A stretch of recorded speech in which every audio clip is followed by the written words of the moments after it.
बिस्मिल्लाहिर्रहमानिर्रहीम।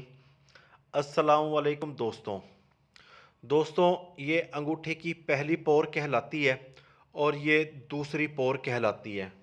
अगर अंगूठे की पहली पोर पर एक या दो लकीरें हों तो ऐसे लोग जो होते हैं ये मजबूत क़ुव्वत इरादी वाले लोग होते हैं और इनके अंदर बहुत ज़्यादा डिटर्मिनेशन होता है और ये जिस काम के बारे में सोच लेते हैं उसको करके छोड़ते हैं।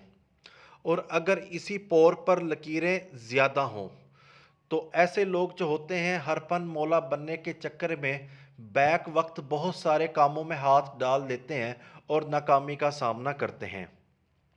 और अगर इसी पोर पर इस तरह से छोटी छोटी लकीरें हों तो ये डिप्रेशन को ज़ाहिर करती है। और अगर इसी पोर के ऊपर क्रास पाया जाए तो ऐसे लोग जो होते हैं ये बदकिरदार होते हैं और ये जिनसी बहरा रवी के शिकार होते हैं।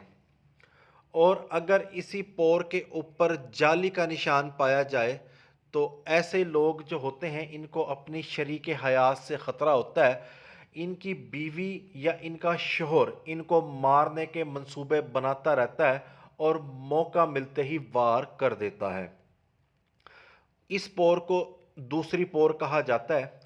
अगर दूसरी पोर पर क्रॉस पाया जाए तो ऐसे लोग जो होते हैं ये बड़ी जल्दी खुश हो जाते हैं, बहुत जल्दी नाराज़ हो जाते हैं और ये लोग एक शख्स की बात दूसरे शख्स तक पहुंचाते रहते हैं, यानी कि यहाँ की बात वहाँ करते हैं, वहाँ की बात यहाँ करते हैं।